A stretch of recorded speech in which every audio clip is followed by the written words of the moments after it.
कांग्रेस के पूर्व केंद्रीय मंत्री सुबोध कांत सहाय की बेटी यशस्विनी सहाय रांची से लोकसभा उम्मीदवार इंडिया गठबंधन की तरफ से प्रत्याशी घोषित की गई हैं। हमारे साथ मौजूद हैं अभी यशस्विनी जी। हम उनसे बात करते हैं, जानते हैं क्या कुछ विज़न लेकर जनता के बीच जा रही हैं, क्या कुछ कहना है जी।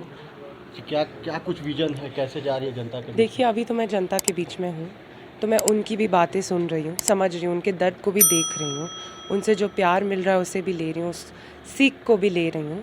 अगर विज़न की बात हो तो कांग्रेस पार्टी का बहुत क्लियर विज़न है, वो है सोशल जस्टिस का विज़न, इकोनॉमिक अपलिफ्टमेंट का विज़न, लोगों को गरीबी से उठाना, लोगों को शिक्षा देना, बेरोज़गारी का जो मुद्दा है उस पे हो सके तो जो भी लोगों को नौकरियों तक पहुंचाना, ये सरकार का जो आप कह सकते हैं एक तरीके से वो अपनी नीतियां बना रहे हैं इस मैनिफेस्टो में, तो वही विज़न मेरा भी है।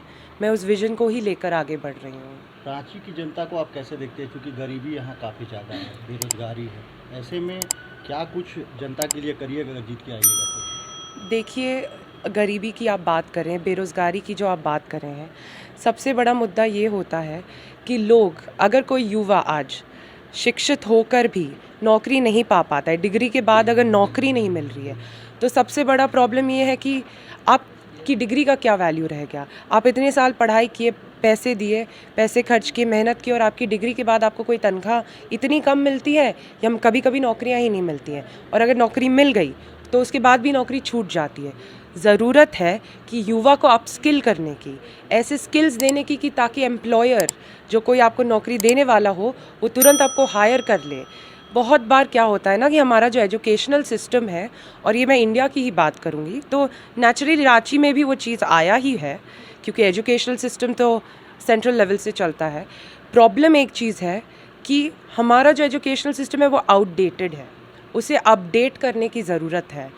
तो जो इन्फॉर्मेशन और सिलेबस भी जो हम पढ़ते हैं ना, वो शायद उसे रेगुलराइज करने की ज़रूरत है, और उसे बार बार देखने की ज़रूरत है कि ठीक है, नया इन्फॉर्मेशन आया तो अपडेट करने का क्या तकनीक होना चाहिए, ये एक चीज़ है। और कांग्रेस पार्टी तो इन चीज़ों पर बात अपनी आवाज़ उठा ही रही है, और अगर हमारी सरकार बन गई तो वो ज़रूर काम करेंगे। जैसे कि आपको पता है, न्याय पत्र में झारखंड के लिए मैं आपको बता दूं, सबसे बड़ा चीज़ स्पोर्ट्स का आता है, क्योंकि यहाँ पे स्पोर्ट्स खेलने वाले बहुत ऐसे उभरते और सक्षम युवा हैं जिनको शायद मौका नहीं मिला है, पिछली सरकार ने शायद उनके लिए कुछ नहीं किया है, तो वो बेदस हो चुके हैं, तो उनको भी हमें बढ़ाने की ज़रूरत है। और कांग्रेस पार्टी के ये न्याय पत्र में ये लिखा है कि 10,000 रुपये पर महीना ऐसे उभरते स्पोर्ट्स के एथलीट्स को मिलेंगे जो 21 साल से नीचे के हैं। ऊपर से दूसरी बात, जो ये पेपर लीक की जो बात आती है, बहुत सारे ऐसे बच्चे हैं जो पढ़ते हैं, जेई नीट ऐसे जो एग्ज़ाम्स होते हैं उसमें पेपर लीक हो जाता है, तो फिर उनका पूरा जो मेहनत है वो बर्बाद हो जाता है। तो उसके लिए एक नया कानून बनाने का न्याय वो है, पॉलिसी है जो कांग्रेस पार्टी ने ली है। दूसरी बात करते हैं महिलाओं की, महिलाओं के सम्मान की, महिलाओं के इकोनॉमिक ग्रोथ की, कि आप महिलाओं को कैसे आत्मनिर्भर बनाएं कि उन्हें किसी और पर डिपेंडेंट ना होना पड़े। इसीलिए कांग्रेस पार्टी ने महालक्ष्मी स्कीम लाने का डिसीजन लिया है। तो इस महालक्ष्मी स्कीम को मैं आपको समझाती हूँ क्या होता है। 1 लाख रुपया किसी भी गरीब घर की बुज़ुर्ग महिला को मिलेगा। वो महिला को ना कि सिर्फ सम्मान मिलेगा उस पैसे से, बट डायरेक्ट कैश ट्रांसफ़र उनके बैंक अकाउंट में होगा। इससे महिला को फ़ायदा ये होगा कि उनके साथ साथ जो बच्चे हैं घर के, जो बाकी बुज़ुर्ग हैं, वो भी आगे बढ़ेंगे। क्योंकि देखिए, महिला एक बहुत इम्पॉर्टेंट रोल प्ले करती है फैमिली यूनिट में, ये तो बात जानते हैं, और बुज़ुर्ग महिला तो और भी ज़्यादा इम्पॉर्टेंट रोल प्ले करती है आगे की पीढ़ी में। देखिए, मैं एक युवा हूँ और मैं जानती हूँ कि आज से 25 साल बाद कहीं ना कहीं हम ही लोग रहने वाले हैं इस देश में। तो हमें जितना हो सके इस देश को अपने लिए भी अच्छा करना है, अपने एल्डर्स के लिए तो करना ही है जो हमसे सीनियर है, हमारे गार्जियन, और जो आने वाली पीढ़ी है उनके लिए भी छोड़ के जाना है एक ऐसा देश ताकि वो आगे और बढ़ सके। मोदी जी ने जो नारा दिया है इस बार 400 पार, उसको कैसे देखती हैं आप? ये मोदी जी का नारा है, ये उनका नारा है।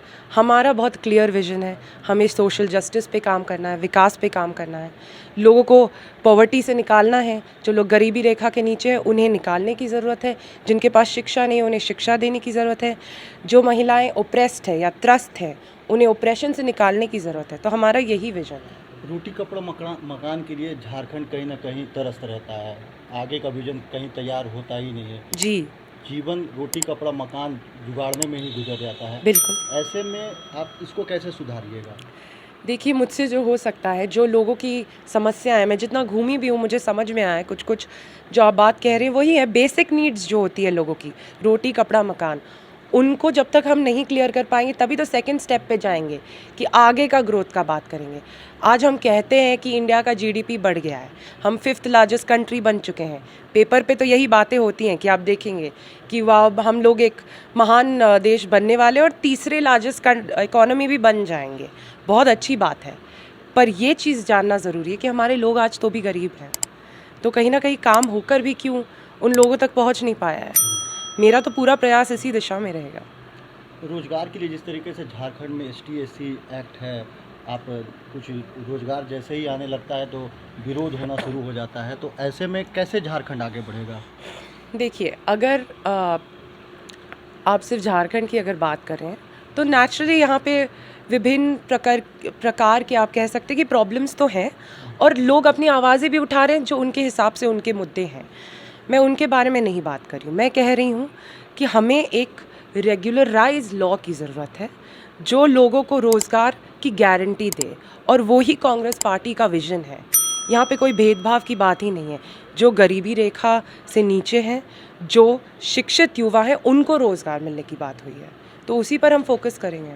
ठीक है, thank you. Thank you sir. तो ये थी हमारे साथ यशस्विनी सहाय जी, जिन्होंने साफ कहा कि देश में बेरोजगारी, युवाओं में जिस तरीके से बेरोजगारी बढ़ा है, कांग्रेस पार्टी अपने मैनिफेस्टो में इसको लाई है और आने वाले समय में अगर कांग्रेस सत्ता में आती है तो बेरोजगारी और युवाओं को रोजगार देने का काम करेगी। रांची से अमित सिंह, न्यूज़ 24।